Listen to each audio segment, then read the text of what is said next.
we are going to keep this show moving. Are we ready for our next comedian, everybody? Our next comic has been doing a lot of comedy with us at the Madison Arts Center, and they are amazing. Please put your hands together for Devon.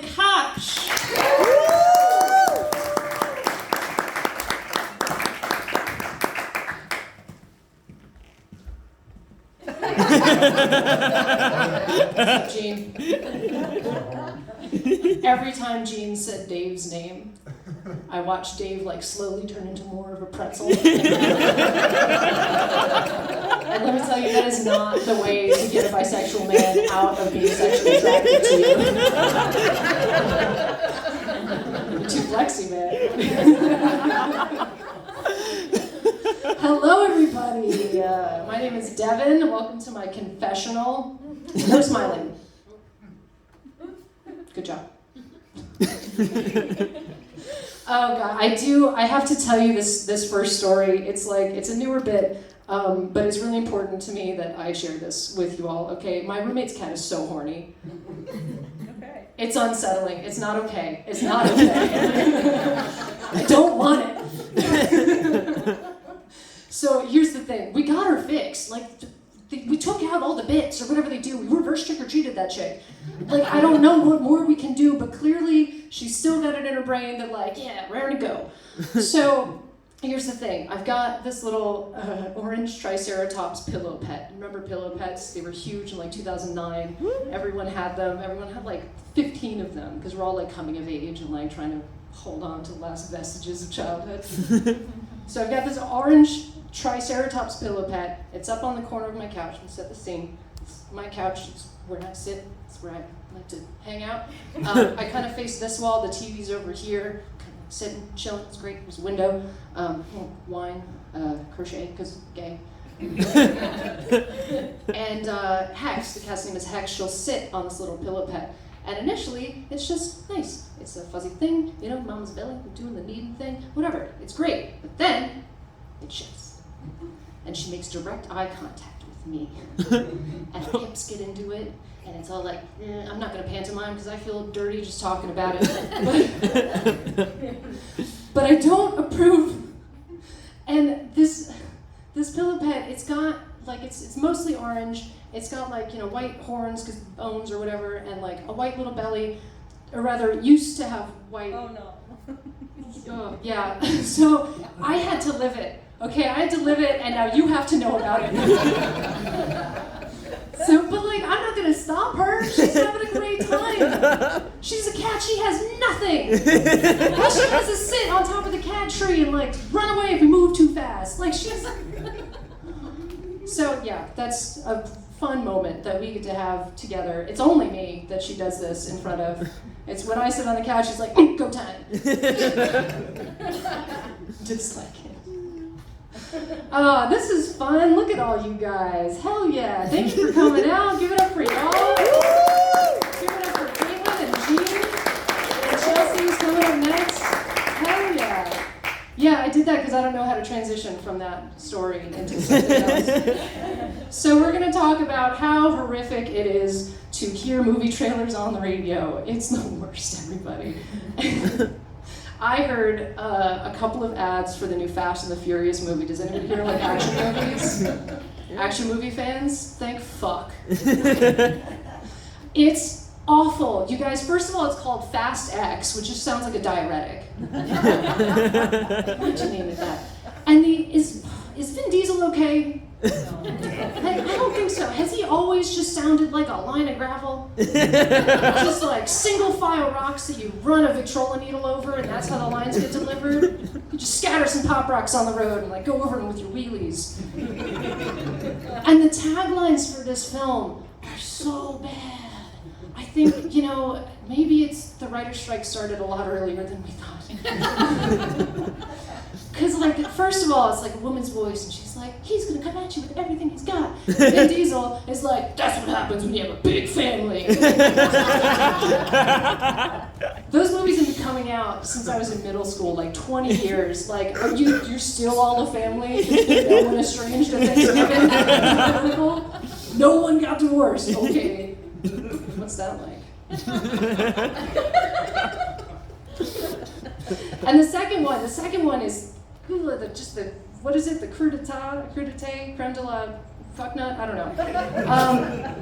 The second one is his first mistake was not taking my car away from me. But that's such a weird infantile thing to say. Oh, he didn't take my car, which means I get to hit him now. Or whatever. I don't appreciate it. I really should just pay for Spotify. It's the actual time of all of this. Is that cool? Like, can anybody tell me if that's badass? I don't think I have the chromosomes for this. Girls don't fart. Yeah, they do. Girls don't fart. And that's how I found out I'm non-binary. Thank you very much. Speaking of poop. Hell yeah, here we go. Poop transplants are pretty funny, right?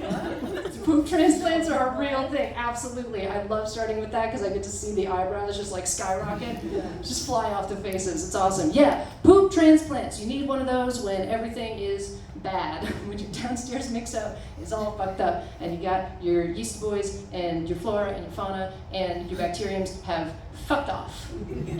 Got confiscated. I don't know. So you go to the doctor and you're like, hey doc, it's not good. And the doctor's like, don't worry about it. We're gonna make it better. I've got a guy, his name is Lars. He's the best pooper in town. Golden deuces, they call him. We're gonna go over to Lars. We're gonna scoop up a little sample for you. We're gonna bring you back a little doggy bag, and we're gonna put it into your butthole, into your anus, if you will. We're going to take this other human's shit and put it into your butthole, and that's gonna repopulate all the little boys, all the little yeasties, all the little whatever the hell it is that we have going on down there.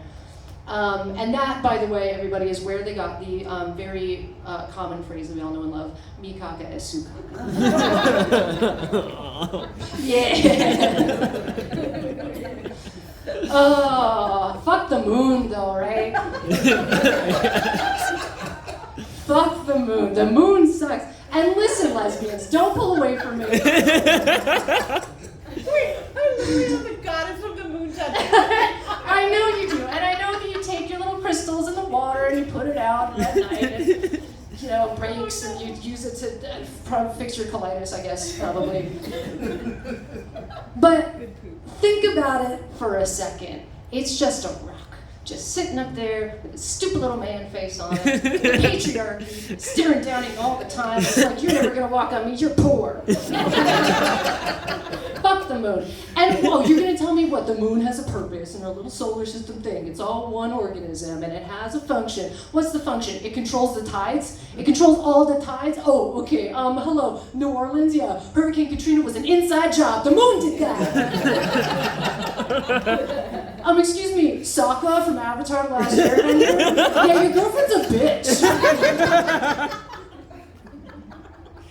That's a good time. I love that joke. But there's a lot of things to be grateful for here down on planet Earth. We have a lot of beautiful things. We're in this kind of weird season of the year, kind of a little, between spring and summer, like a little grundle of a season here, where we're getting a lot of roadkill again. A lot of roadkill, some deer, some raccoons, some squirrels, which sucks, but it's think about it. All of those dead bodies are free. You could just have them. You could just scoop one up, you take it home, do a little taxidermy, you can make a hat, you can make a brooch, you can make a pterodactyl, I don't know. Do whatever you want to do. But it's not the lending library, the public storage, the take a penny, leave a penny type of situation that you might have imagined when I began this premise. If you do come by with your own dead body and leave it off on the side of the road, people are going to stop there and ask you questions. They're going to be like, why? What are you doing with that? That's a grown man body. You can't leave that shit. But you can ask them questions back. You can say, why are you so obsessed with me? You've got eyelashes on your headlights and your license plate says dog mom. You know that dog's mom? You birthed that animal? Leave it over there with the rest of them. I have a cat. He's alive. I don't know why you might think he wasn't. Was it like the last minute and a half that I was here on stage? Don't judge a book by all the words it just said. Now I have a cat. He's my best friend in the entire world. He likes to sit on my chest and suck the soul out of my body. That's actually what's wrong with cat ladies, is no soul. I'm just here to spread dog people propaganda. No, he's the best. His characteristics are as follows. Small boy, tabby, my best friend, fewer toes than you might expect, and he is allergic to, say it with me, other cats. It's awkward. Yeah, when all the other cat kids want to come over and see if Jasper can come out to play, I'm like, no, because he's going to sneeze a lot. He can't play with you. He's also, he's allergic to other cats. He is also allergic to meat. Of course he is. He's allergic to most meat except for duck or venison because he's the bougiest little bitch. We have a hell of a time finding, I just remembered, I forgot a bit. Anyway, we have a hell of a time finding chew toys for this guy. I've got to find duck feet for him because that's the best thing. So I'm calling up butcher shops and like, Mawa.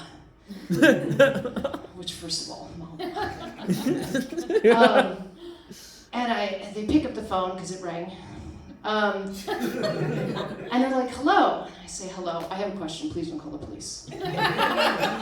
Strong start, and I'm already shaking. I'm so nervous because phone, first of all, and they're like, "Yes, what is your question?" I say, "Okay, do you butcher your ducks on premises?"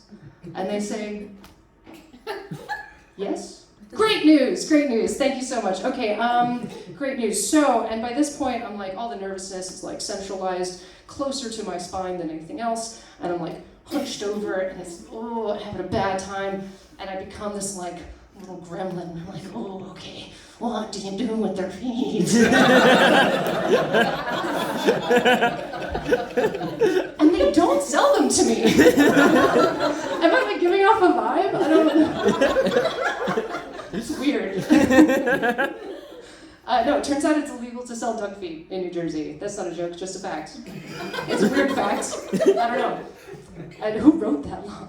At the time, it was like, it sucks in the fucking duck feet black market. It's ruining the duck industry in this country. We've got to put a stop to that. Let's see. Oh, I am a gay.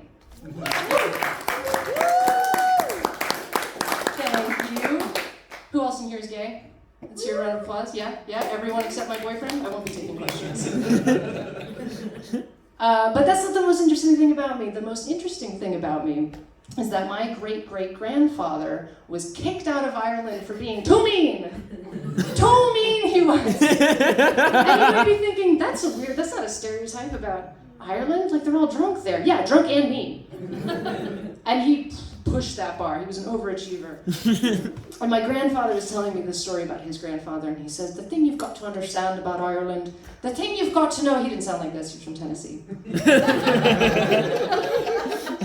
My grandfather sounded like, oh yeah, this is really good stew, and maybe put hair on your chest. Hair on my, okay, Grandpa, that's great.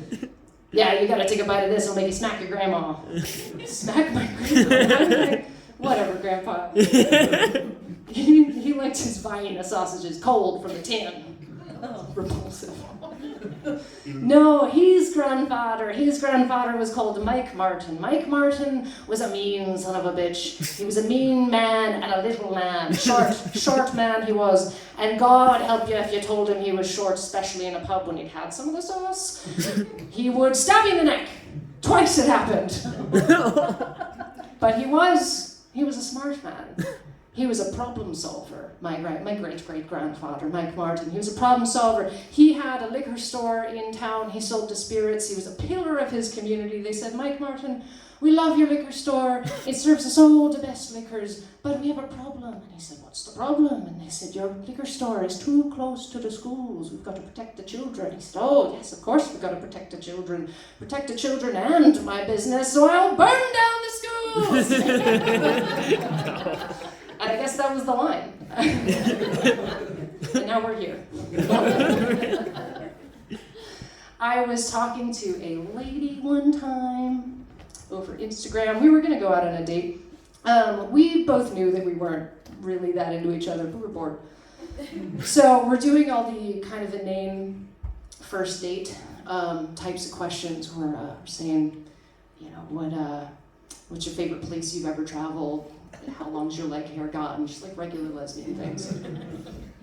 And she asked me what my favorite food is. I was like, oh, got it. Immediately, Mediterranean, anything with rice and yogurt. Fuck me up. I love it so much. Anything, pita bread. I wanted to tell her about pita bread and how it's my favorite food vehicle. You can put some like shepherd's pie on it, some little yogurt sauce, some fucking baba ganoush, I don't know.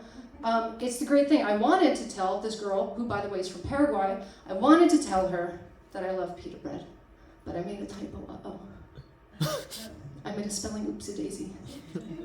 And instead of pita bread, I told her that I like puta bread! I told this girl from Paraguay that I like prostitute bread!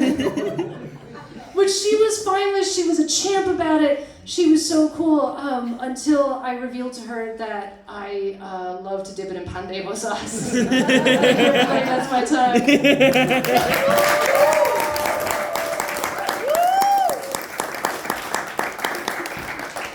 Keep it going for Devon.